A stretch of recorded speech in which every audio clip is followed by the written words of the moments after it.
In the courtroom, a heavy silence fell as 6-year-old Olivia Adams stepped through the imposing wooden doors, firmly holding the leash of Max, a German shepherd marked by a deep, irregular scar along his side. Every eye in the room fixed on the small girl as she made her hesitant but determined way toward the witness stand. Judge David Miller, a seasoned jurist, leaned forward slightly, watching Olivia with a measured gaze, fully aware that the fate of the entire case rested on her delicate shoulders. Olivia was the only witness to an attempted abduction, a case that might have resulted in a dangerous man spending the rest of his life behind bars. The problem was that since the attack, the little girl had not uttered a single word. Seated at the defense table was Benjamin Carter, a 45-year-old software engineer with a calm, almost smug demeanor. He had been arrested based on a witness placing him at the scene, but his defense was strong. No physical evidence, no confession, and a witness unable to speak. His attorney, James Brooks, had already crafted a strategy aimed at discrediting the traumatized child's ability to identify her attacker accurately. Then something unexpected occurred.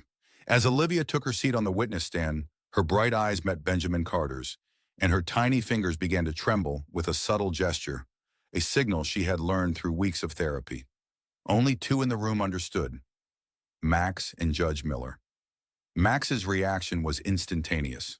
The moment Olivia's fingers twitched, the dog stiffened, his ears pricked forward, and his muscles tensed like a coiled spring. A low, guttural growl rumbled from deep within him, a sound that spoke of warning and recognition. His warm, amber eyes locked unblinkingly onto Carter, sending a ripple of unease throughout the courtroom, as murmurs of astonishment spread among the onlookers. It was clear that this was not merely a routine response to his handler's distress. It was something primal. Judge Miller's gavel struck sharply, the sound echoing like thunder as he declared, "Court will recess for 15 minutes. His voice was unusually urgent. Prosecutor Emily Richards exchanged a questioning glance with him, but he did not reply. Instead, he looked toward Olivia, who clung to Max as if he were her lifeline. Something significant had just occurred, and the judge needed to understand its full meaning before proceeding. As the courtroom gradually emptied, Judge Miller remained seated, deep in thought.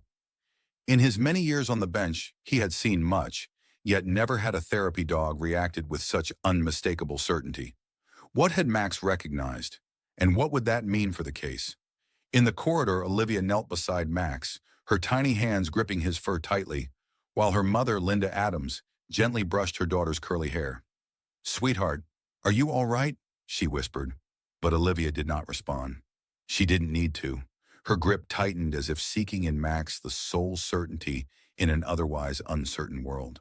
Just a few steps away, Detective Michael Scott, an experienced agent from the FBI's Child Abduction Unit, watched the scene intently. His instincts, honed over decades, told him that what had just happened might change the course of the investigation. Approaching Judge Miller quietly, he murmured, "I'd bet my badge that this dog has seen Carter before." The judge's sharp blue eyes narrowed with determination as he replied, "We need to find out exactly where." Meanwhile, in the defense's private chamber, Benjamin Carter sat across from his attorney, James Brooks. Once alone, the confident expression on Carter's face turned cold and calculating.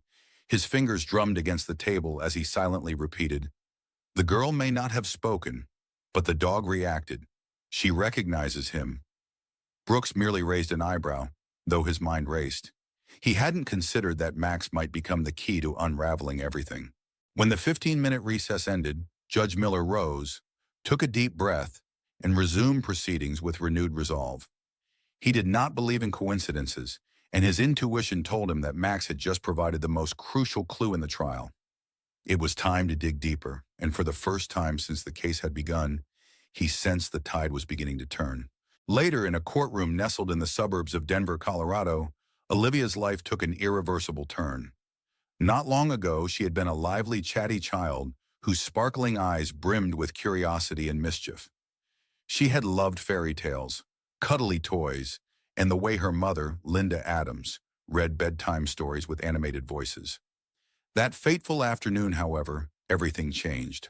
On a beautiful spring day, when the scent of blooming flowers mingled with the warm sunshine, Linda watched her daughter twirl in the yard from the kitchen window, her heart full of quiet joy. Her husband, Richard Adams, was due home in a few hours, and Linda had been deciding whether to start dinner or wait for him. It should have been an ordinary, safe afternoon. Then the phone rang, a call from Linda's sister in another state. Stepping inside for a brief conversation, Linda soon returned to find the gate ajar. A jolt of cold terror gripped her as she scanned the yard. Olivia was still there, but she wasn't alone. A black van idled near the curb with its side door slightly open. A man knelt beside Olivia, his smile unnervingly warm as he said, "I've got puppies in the van," his voice smooth and practiced. "They're special. They need a little girl to take care of them." In that heartbeat, Linda's instincts screamed before her mind could process the danger. As she called for Olivia, the man abruptly grabbed her arm. The little girl froze. She neither screamed nor fought. Her wide, unblinking eyes betrayed a deep, primal fear. At that moment, an elderly woman named Margaret Davis, a retired nurse walking her terrier, appeared across the street. Her voice, firm with conviction and softened by years of experience, rang out, "Get away from that child!" The command caused the man's grip to falter just long enough for Olivia to break free and dash toward her mother. Linda scooped her daughter into her arms as the van's engine roared and its tires screeched against the pavement, leaving behind dark streaks on the road. Linda held Olivia tightly, her heart pounding, while Olivia, despite the terror, remained silent, pressing her face into her mother's shoulder and trembling quietly. Police arrived within minutes. Detective Jacek Rutkowski, a veteran investigator from the FBI's Child Abduction Task Force, quickly assumed control of the scene. His graying hair and keen brown eyes spoke of years spent searching for missing children, too often never found. 4 children have disappeared in the past 18 months, all taken near their homes, lured by promises of puppies, he murmured as he flipped through a worn notebook. His partner, Agent Sarah Johnson, knelt beside Olivia and asked gently, "Sweetheart, do you remember what the man looked like?" Linda softly brushed her daughter's hair back, reassuring her, "It's okay. You're safe now. Can you tell this nice officer what he looked like?" Olivia clutched her mother's sweater tightly but said nothing. Not a nod, not a shake of her head, as if her voice had been switched off. In the days that followed, Olivia withdrew further into herself. She stopped playing, drawing, and refused to leave the house. Startled by every passing car, she barely slept. And when she did, her nights were haunted by silent nightmares. Linda and Richard tried everything. Stories, favorite foods, even her cherished stuffed bunny. But nothing helped. One evening, as they sat together at the kitchen table, Linda whispered, "The therapist recommended a support animal."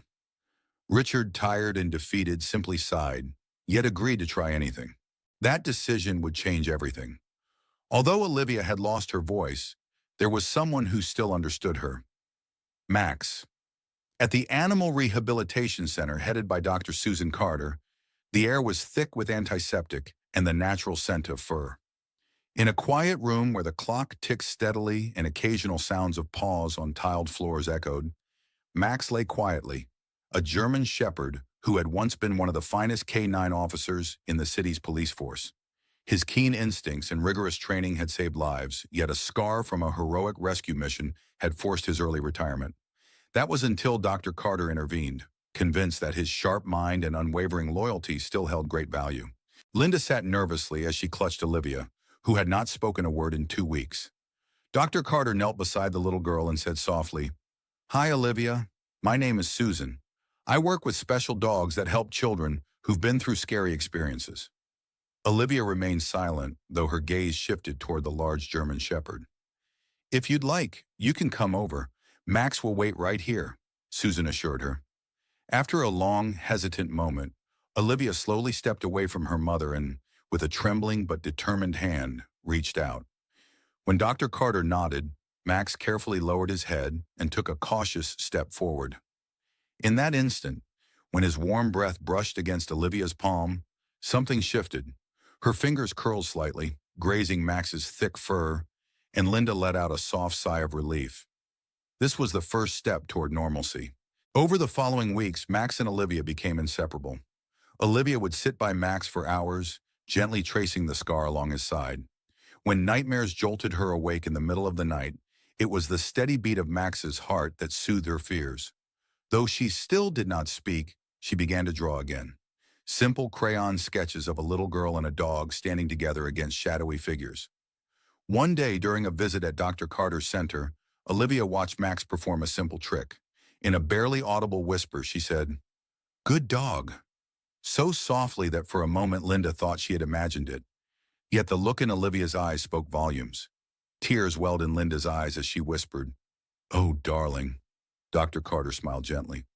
"That's a good sign, Olivia. Max really likes you." Despite her silence, the bond between the girl and the dog grew stronger each day. Finally, the day of the trial arrived in a packed courtroom in Denver's suburbs. Journalists, family members, and legal observers filled the gallery, all waiting for one of the most high-profile cases in recent memory. Seated at the defense table was Benjamin Carter, his expression inscrutable despite the grave charges against him. Beside her mother, Olivia gripped Max's leash tightly, as if it were her only support. The German Shepherd sat alert, his attention fixed on Carter, occasionally twitching his nose as if detecting something familiar in the air. When Judge Miller entered, his robe flowing behind him, everyone rose. Having already permitted the presence of the therapy dog, he began the proceedings. Before we proceed with opening statements, I want to make clear that Max's presence is not for spectacle. It is a necessary support for Olivia, who suffers from selective mutism. Defense attorney James Brooks objected, arguing that the sight of a large German Shepherd in the courtroom might evoke an emotional response from the jury. Prosecutor Emily Richards retorted that for the traumatized victim, Max was an indispensable support. During the witness testimony, several accounts were given. Witness Margaret Davis, a retired nurse, recounted how she had seen Benjamin Carter attempting to lure Olivia into a van before she was rescued by a vigilant neighbor. Seated on the witness stand, Olivia appeared overwhelmed by the weight of the situation, unable to articulate her experiences. At one point, when the prosecutor asked if the man had spoken to her that day, Olivia merely nodded, using the same subtle signal that Max had recognized. Almost immediately, the German Shepherd reacted. His ears pricked up, his muscles tensed, and a deep warning growl emerged from his chest. The entire courtroom fell silent as Judge Miller leaned in, his attention fixed on the unfolding events. The defense tried to dismiss Max's reaction as mere theatrics, but the judge was unmoved. At one point, the prosecutor inquired whether Max had ever been in contact with the defendant before. Benjamin Carter, visibly agitated, clenched his fists, his rising frustration palpable. Shortly thereafter, the prosecution requested a brief recess to present new evidence. Soil samples from Carter's van that pointed to the existence of an abandoned cabin deep in the northern woods. Detective Michael Scott, with decades of experience on similar cases, understood the significance immediately. When the search team reached the desolate cabin, a mysterious chill hung in the air. The surrounding trees whispered in the breeze, and a thin layer of dust blanketed the porch. Yet subtle footprints indicated recent human presence. Sensing something amiss, Max was the first to react. His body stiffened, and his tail rose rigidly. Detective Scott murmured, "This place holds a secret." After a careful search, officers discovered a hidden set of stairs leading into a dark basement. There, among old toys, tiny shoes, and a worn backpack, they found 8-year-old Ava Mitchell, who had been missing for 6 months. Emaciated and dressed in tattered clothes, the little girl greeted her rescuers with tears of relief as she whispered, "Help!" Max immediately reacted, as if he could sense the deep suffering Ava had endured, and Detective Scott scooped her into his arms, assuring her, "You're safe now." News of Ava's rescue spread like wildfire, injecting new hope into the case. Back in the courtroom, the atmosphere grew even tenser as prosecutor Emily Richards presented evidence linking the defendant to the crimes. Along with soil samples, witness testimonies were introduced, and Ava Mitchell's discovery swung momentum firmly in the prosecution's favor. Benjamin Carter looked shocked, his face betraying fear. At one point, when Max again reacted, his gaze fixed intently on the defendant and his response as unmistakable as before, the tension reached its peak. Carter grew pale, began to sweat, and finally, in a barely audible voice, admitted he wished to change his plea. Judge Miller, his expression stern, asked, "Does this mean you are pleading guilty?" After a brief hesitation, the defendant nodded, triggering a collective gasp throughout the courtroom. The trial ended abruptly with a verdict. Benjamin Carter was sentenced to life imprisonment without the possibility of parole, a decision that marked the end of years of terror inflicted on countless families. Yet the true heroes of this story were not just the legal teams or the detectives, but the brave 6-year-old Olivia, who found the courage to overcome her trauma, and Max, the loyal dog who never left her side.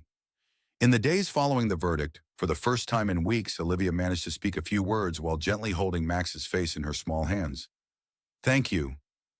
Her parents wept with relief, knowing that their daughter was finally finding her way back to life, and that the bond between her and Max, despite every hardship, had become unbreakable. In a world that all too often succumbed to darkness, there would always be those who dared to stand up to it, even if they did so on 4 paws,